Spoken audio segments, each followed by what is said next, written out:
Lucas. J'ai un frère. Il s'appelle Jonas. Nous avons grandi ensemble. Nous avons souvent joué, travaillé ensemble et tout partagé. Mais maintenant, tout est différent. Maintenant, nous ne sommes plus frères, nous sommes ennemis. Enfant, nous étions très proches. Jonas avait 2 ans de plus que moi. Ça m'était égal. Nous jouions tous les jours. En été, nous allions au lac. Nous nagions et pêchions. En hiver, nous faisions des bonhommes de neige et de la luge.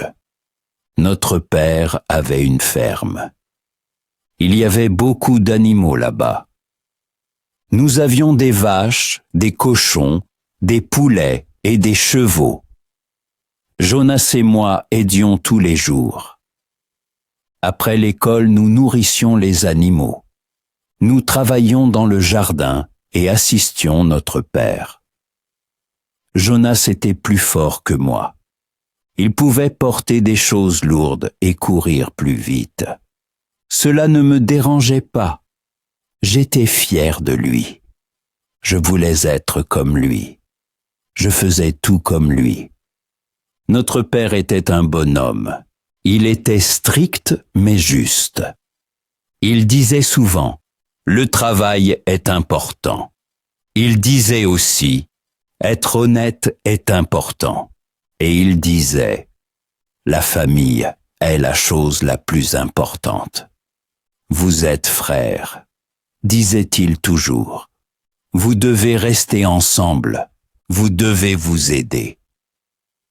Notre mère est morte quand j'avais 10 ans. C'était très triste. Notre père pleurait beaucoup. Jonas et moi pleurions aussi. Mais nous restions unis. Nous nous aidions. Nous étions une famille. Après la mort de notre mère, notre père travaillait plus dur. Il voulait avoir la meilleure ferme du village. Jonas et moi l'aidions. Nous nous levions tôt et travaillions jusqu'au soir. C'était dur mais beau. Nous étions heureux. Nous étions ensemble. Les années passaient vite. Jonas avait 18 ans. J'avais 16 ans. Nous travaillions toujours ensemble. Mais Jonas a changé. Il me parlait moins. Il était souvent maussade et parfois en colère. « Qu'est-ce qui se passe, Jonas ?» ai-je demandé. « Rien. Laisse-moi tranquille, » a-t-il dit. Mais j'avais remarqué que quelque chose n'allait pas. Il n'était plus comme avant. Il n'était plus mon meilleur ami. Jonas avait 20 ans. Il parlait souvent de l'avenir. Il parlait de la ferme, de l'argent et de ses plans. Un jour, la ferme sera à moi, disait-il. Je suis l'aîné. Je vais tout hériter. J'ai été choqué. Mais Jonas, disais-je calmement, papa a dit que nous gérerions la ferme ensemble. Nous sommes frères. Jonas riait froidement. Tu es naïf, Lucas, disait-il. Ça ne fonctionne pas comme ça. Elle l'aîné reçoit tout. C'est la tradition. Je ne pouvais pas le croire. Mon propre frère parlait ainsi. J'avais travaillé toute ma vie. J'avais travaillé tout aussi dur, parfois même plus dur. Mais Jonas pensait qu'il méritait tout. À partir de ce jour, tout était différent entre nous. Jonas ne me traitait plus comme son frère. Il me traitait comme un ouvrier. Il me donnait des ordres. Il critiquait mon travail. Il me disait ce que je devais faire. « Tu fais ça mal, Lucas », disait-il souvent. « Ce n'est pas comme ça qu'on fait. Je vais te montrer comment ça se fait vraiment. » J'étais en colère, mais je ne disais rien. Je ne voulais pas me disputer avec mon frère. J'espérais qu'il changerait à nouveau. J'espérais qu'il redeviendrait le Jonas d'autrefois. Mais cela ne se produisait pas. Jonas devenait de pire en pire. Il parlait à notre père de la ferme. Il faisait des plans sans moi. Il agissait comme si la ferme lui appartenait déjà. Notre père était devenu vieux. Il était fatigué. Il ne travaillait plus autant qu'avant. Souvent, il restait assis tranquillement et regardait au loin. Je pense qu'il manquait beaucoup notre mère. Papa, lui ai-je dit un jour, qu'arrivera-t-il à la ferme quand tu seras vieux? Papa me regardait avec des yeux tristes. Vous êtes mes fils, disait-il. Vous prendrez soin de la ferme. Vous devez travailler ensemble. Mais Jonas dit qu'il héritera de tout, ai-je dit. Papa soupirait. Jonas est mon fils aîné, mais tu es aussi mon fils. Vous êtes tous les deux importants pour moi. Ce n'était pas une réponse claire. Je ne savais toujours pas ce qui se passerait. Je m'inquiétais. J'y avais peur que Jonas ait raison. J'avais peur de ne rien obtenir. 2 ans plus tard, papa est tombé malade. Il avait des problèmes cardiaques. Le médecin disait qu'il devait se reposer, mais papa ne voulait pas arrêter de travailler. La ferme est ma vie, disait papa. Je ne peux pas simplement arrêter. Jonas et moi prenions soin de lui. Nous lui apportions à manger au lit. Nous l'aidions à s'habiller. Nous continuions à gérer la ferme ensemble. Pendant un court moment, nous étions à nouveau comme avant. Nous étions à nouveau frères. Mais cela ne durait pas longtemps. Papa s'affaiblissait de plus en plus. Il pouvait à peine se lever. Il parlait peu. Nous savions qu'il allait bientôt mourir. Une nuit, il nous appelait près de lui. Jonas et moi allions à son chevet. Papa avait l'air très faible. Ses yeux étaient fatigués.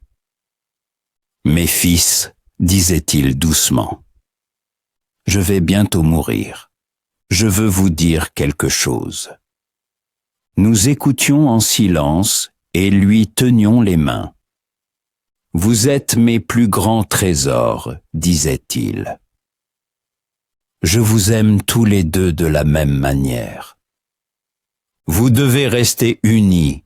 Vous devez prendre soin de la ferme. Ensemble? Oui, papa, disions-nous tous les deux. Promettez-moi cela, disait papa. Promettez-moi que vous resterez toujours frères. Nous te le promettons, disais-je. Jonas restait silencieux. Il regardait seulement le sol. Le lendemain matin, papa était mort. Il est mort paisiblement dans son sommeil. Jonas et moi pleurions. Nous nous tenions serrés. À ce moment-là, nous étions à nouveau frères. Nous partagions notre douleur. L'enterrement était triste. Beaucoup de gens sont venus. Tout le monde aimait notre père. C'était un homme bon. Après l'enterrement, tout le monde est rentré chez soi. Jonas et moi restions seuls. Qu'allons-nous faire maintenant? Ai-je demandé. Nous allons chez le notaire, disait Jonas. Nous devons lire le testament. J'y hochai la tête. J'avais peur. Je ne savais pas ce qui était écrit dans le testament. J'y espérais que papa avait pensé à sa promesse. J'espérais que nous hériterions de la ferme ensemble. Le lendemain, nous allions chez le notaire. Monsieur Müller était un vieil homme. Il connaissait bien notre père. Il nous regardait tristement.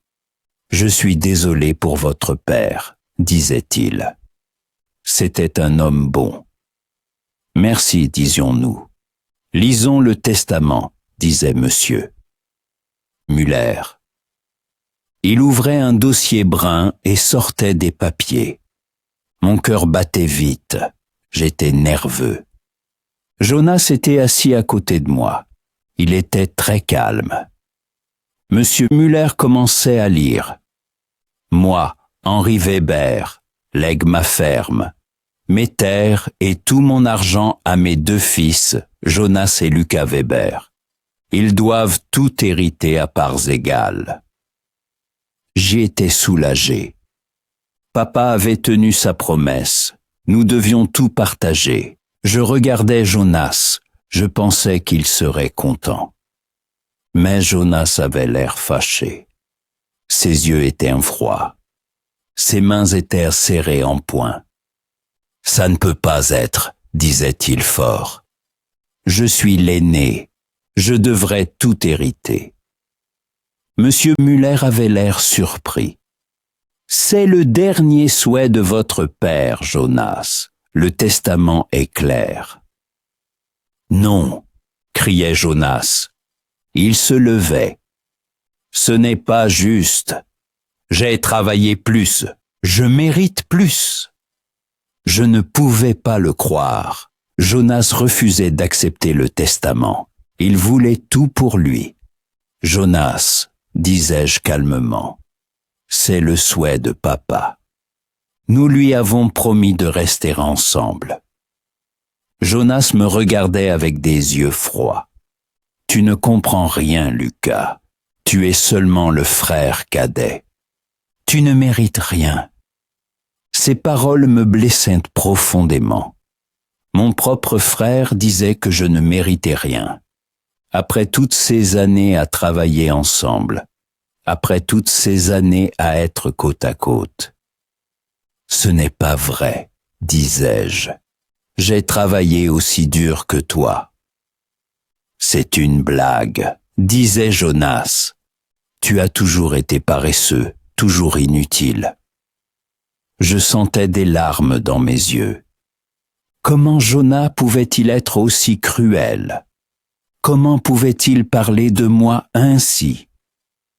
Monsieur Muller essayait de nous calmer. « Eh, s'il vous plaît, restez calme.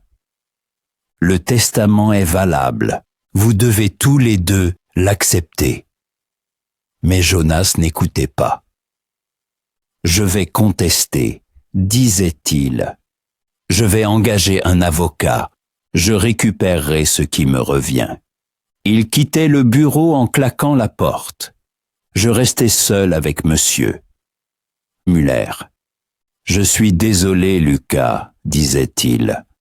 Ton frère est très en colère. Mais le testament est clair. Vous héritez tous les deux à parts égales. » J'y hochais la tête, mais je ne me sentais pas bien. Je savais que Jonas se battrait. Je savais que ce n'était que le début. Dans les semaines qui suivaient, tout empirait. Jonas engageait un avocat. Il voulait contester le testament. Il disait que papa n'était pas sain d'esprit quand il l'avait rédigé. C'était un mensonge. Papa était lucide jusqu'à la fin. Mais Jonas racontait ce mensonge à tout le monde. Nous vivions toujours ensemble à la ferme, mais nous ne nous parlions pas. Jonas me traitait comme un étranger, parfois même comme un ennemi. « Tu m'as volé ma ferme, disait-il un jour. »« Je ne t'ai rien volé, répondais-je. C'est le souhait de papa. »« Papa était vieux et malade, disait Jonas. Tu l'as influencé. » Ce n'était pas vrai. Je n'avais jamais parlé à papa du testament. Mais Jonas ne me croyait pas. Le travail à la ferme devenait difficile. Nous travaillions séparément. Nous ne nous aidions pas. Parfois, nous nous sabotions mutuellement le travail. J'étais triste. Mon frère me manquait. Le temps où nous étions amis me manquait.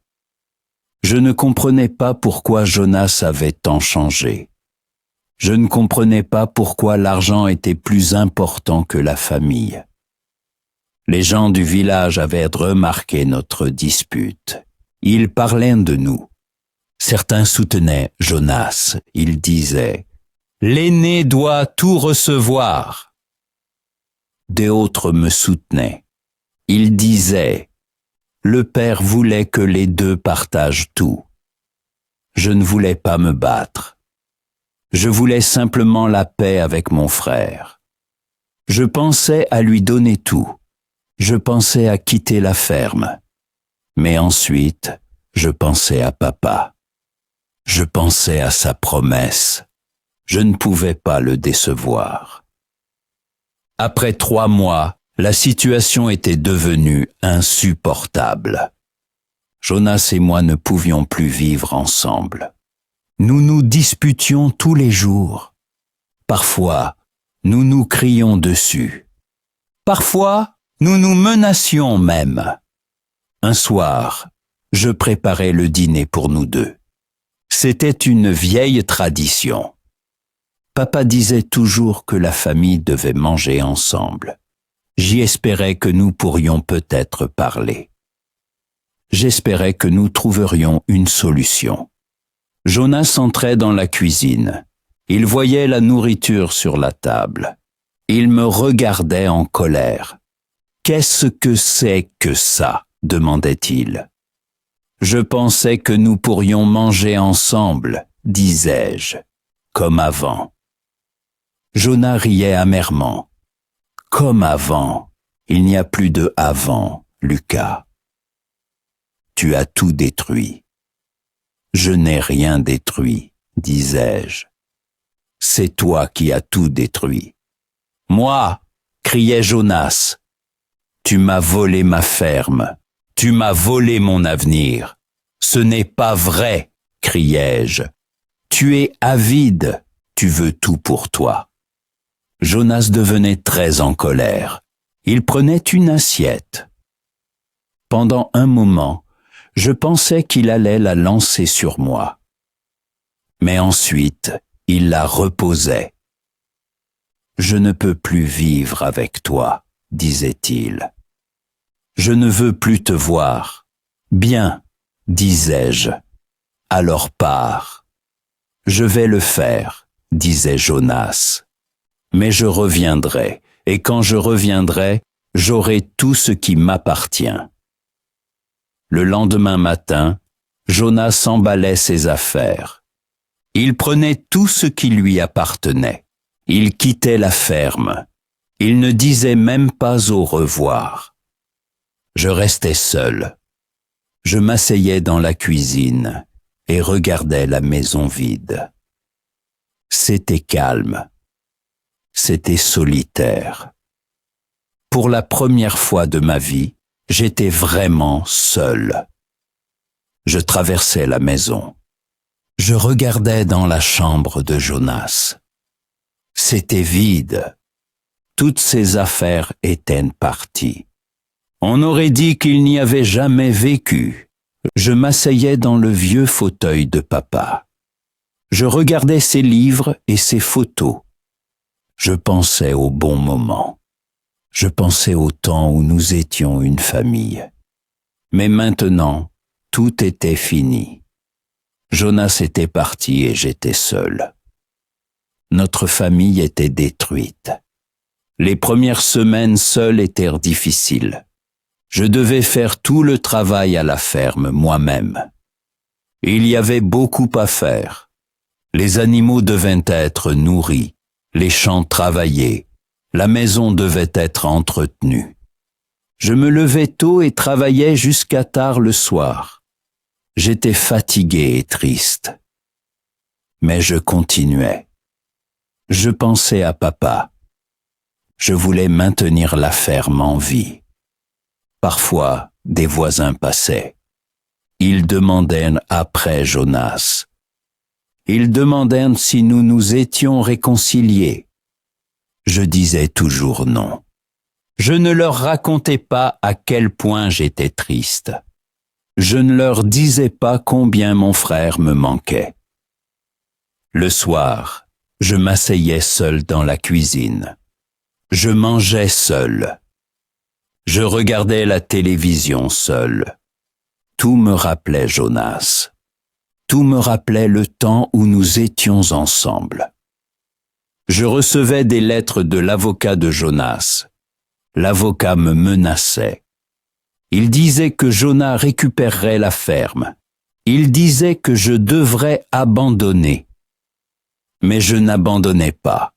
Je cherchais aussi un avocat. Je me battais pour mon droit. Le conflit durait des mois. Il coûtait beaucoup d'argent. C'était très épuisant. Je devais souvent aller au tribunal. Je devais signer de nombreux papiers. Je détestais tout cela. Mais je continuais. Parfois, je voyais Jonas en ville. Nous nous regardions, mais nous ne parlions pas. Il avait l'air fatigué, il avait l'air malheureux. Mais il était toujours en colère contre moi. Ses yeux étaient froids. Je me demandais souvent si cela en valait la peine. Je me demandais si je devrais abandonner. Peut-être devrais-je donner la ferme à Jonas. Peut-être devrais-je recommencer ailleurs. Mais ensuite, je pensais à papa. Je pensais à son testament. Je pensais à son dernier souhait. Il voulait que nous restions unis. Il voulait que nous dirigions la ferme ensemble. Je ne pouvais pas le décevoir. Après 1 an, la date du procès arriva. Le tribunal devait décider qui obtiendrait la ferme. J'étais très nerveux. Mon avocat disait que nous avions de bonnes chances, mais j'étais incertain. Le jour de l'audience, je me rendais tôt au tribunal. Jonas était là aussi. Il était assis avec son avocat de l'autre côté de la salle. Il ne me regardait pas. Le juge était un vieil homme. Il lisait attentivement tous les papiers. Il posait beaucoup de questions. Il voulait tout comprendre. L'avocat de Jonas parlait en premier. Il disait que Jonas était l'aîné. Il disait que selon la tradition, l'aîné devait tout hériter. Il disait que papa était malade lorsqu'il avait rédigé le testament. Mon avocat répondait. Il disait que le testament était légal. Papa était lucide. Le souhait de papa devait être respecté. Le juge écoutait. Puis il nous posait des questions. Il interrogeait sur notre vie à la ferme. Il interrogeait sur notre relation avec papa. Jonas parlait avec colère dans la voix. Il disait qu'il avait travaillé plus. Il disait qu'il méritait plus la ferme. Je parlais calmement du dernier souhait de papa. Je disais que papa voulait que nous travaillions ensemble. Je disais que le testament était clair. Le juge réfléchissait longtemps. Puis, il prononçait son jugement. Le testament est légal et clair, disait-il. Henri Weber voulait que ses 2 fils héritent de la ferme à parts égales. C'est son dernier vœu. Et ce vœu doit être respecté. J'avais gagné. Le testament était valide. Jonas et moi devions hériter de la ferme à parts égales. Je devrais être heureux, mais je ne l'étais pas. Jonas se levait et me regardait avec des yeux pleins de haine. « Ce n'est pas fini, Lucas, disait-il. Je n'abandonnerai jamais. » Ensuite, il quittait la salle d'audience. Je restais seul. J'avais gagné, mais je me sentais comme un perdant. J'avais perdu mon frère. J'avais perdu ma famille. Après le procès, Jonas est revenu à la ferme. Il devait revenir parce que la moitié lui appartenait. Mais il était toujours en colère. Il était toujours en colère contre moi. Nous avons divisé la ferme en 2 parties. Jonas a pris une moitié, moi l'autre. Nous travaillions séparément, nous ne nous parlions pas. Nous vivions comme 2 étrangers. Même la maison, nous l'avons divisée. Jonas vivait en haut, moi en bas. Nous cuisinions séparément, nous mangions séparément, nous vivions séparément. C'était une drôle de vie. Nous étions frères, mais aussi étrangers. Nous vivions dans la même maison, mais nous ne nous connaissions plus. Nous travaillions dans la même ferme, mais nous ne nous aidions pas. Parfois, j'entendais Jonas la nuit. Il faisait les 100 pas dans sa chambre. Je crois qu'il ne pouvait pas dormir. Je crois qu'il était malheureux. Mais je ne lui parlais pas de ça. J'ai été aussi malheureux. Le temps où nous étions amis me manquait.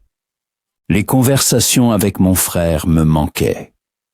Le sentiment d'avoir une famille me manquait. Le travail à la ferme n'allait pas bien. Sans collaboration, tout était plus difficile. La récolte était faible. Certains animaux tombaient malades. Nous perdions de l'argent. Je voyais que Jonas avait aussi des problèmes. Sa moitié de la ferme n'allait pas bien. Il avait l'air fatigué et stressé. Mais il ne me demandait jamais d'aide, et je ne lui en proposais pas non plus. Ainsi passèrent de nombreux mois. Nous vivions l'un à côté de l'autre, mais pas ensemble. Nous étions frères, mais aussi ennemis. C'était une vie triste.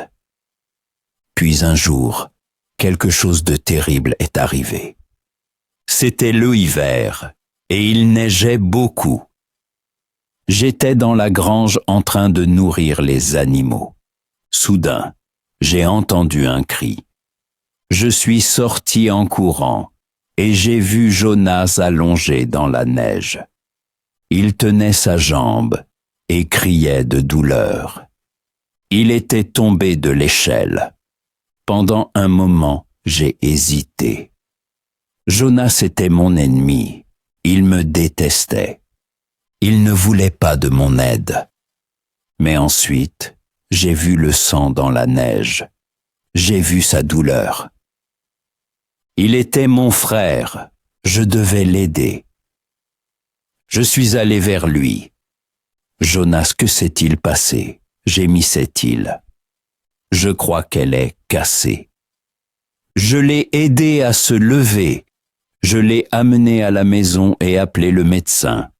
Puis, j'ai attendu avec Jonas l'arrivée du médecin. Jonas m'a regardé.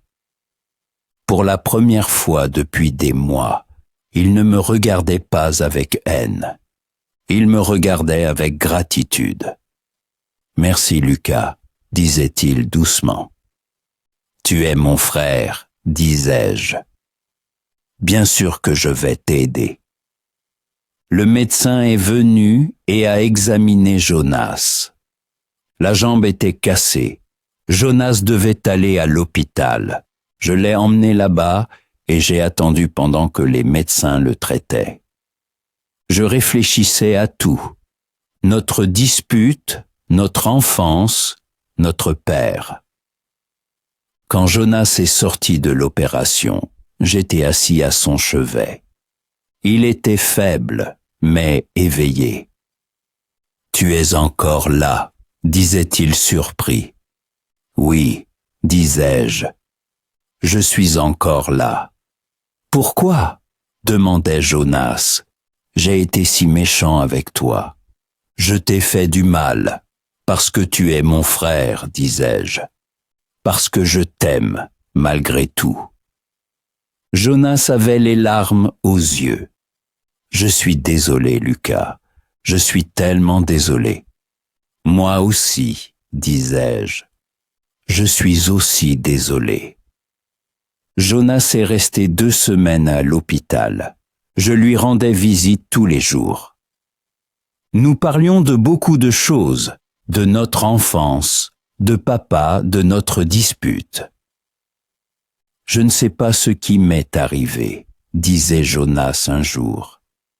J'étais tellement en colère, tellement jaloux. Je pensais que je méritais plus que toi. Pourquoi ? Demandai-je. Parce que j'avais peur, disait Jonas. J'avais peur de ne pas être assez bon.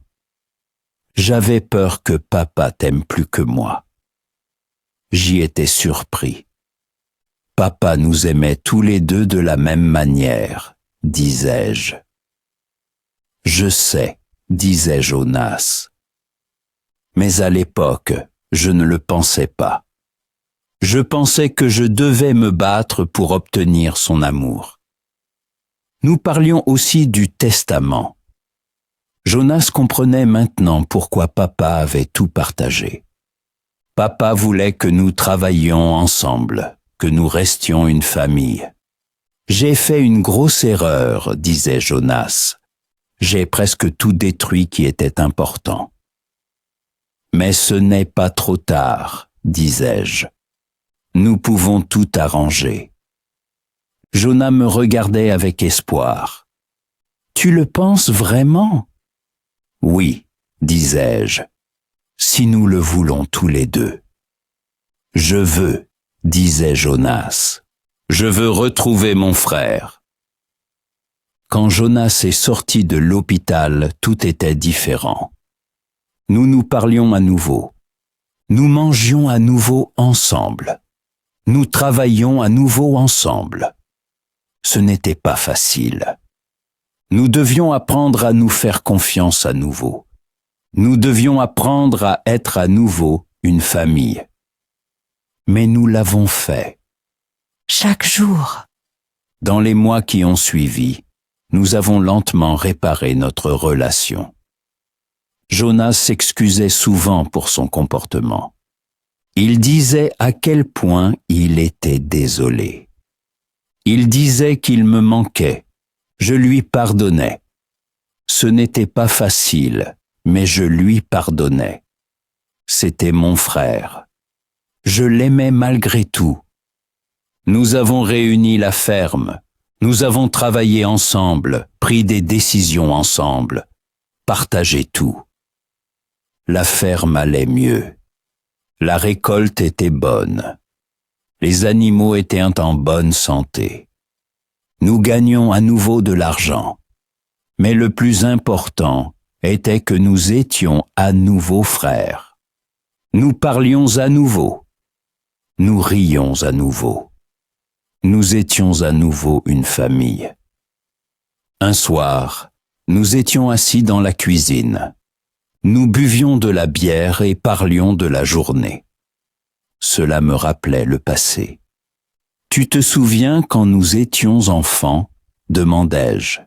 « Oui, » disait Jonas en souriant. « C'était de bons moments. Nous étions heureux, disais-je. »« Oui, nous l'étions, » disait Jonas. « Et tu sais quoi ? Je crois que nous pouvons être heureux à nouveau. » Je regardais mon frère. Il n'était plus l'homme en colère qui voulait tout pour lui. Il était redevenu le Jonas que j'avais connu enfant. Il était redevenu mon frère. Je le crois aussi, disais-je. Aujourd'hui, 1 an plus tard, Jonas et moi vivons à nouveau ensemble en paix. Nous gérons la ferme ensemble. Nous prenons toutes les décisions ensemble. Nous sommes à nouveau frères. Cela a été un long chemin. Nous avons fait des erreurs. Nous nous sommes blessés. Mais nous avons appris que la famille est plus importante que l'argent. Nous avons appris que l'amour est plus fort que la haine. Parfois, nous pensons à papa. Nous croyons qu'il serait fier de nous. Il a toujours voulu que nous restions unis. Il voulait que nous restions une famille. Et maintenant, nous le sommes à nouveau. Jonas et moi nous disputons encore parfois. C'est normal entre frères. Mais nous nous disputons sur de petites choses et nous nous réconcilions vite. La ferme va bien. Nous avons des plans pour l'avenir. Nous voulons acheter de nouveaux animaux, de nouvelles machines, améliorer la ferme.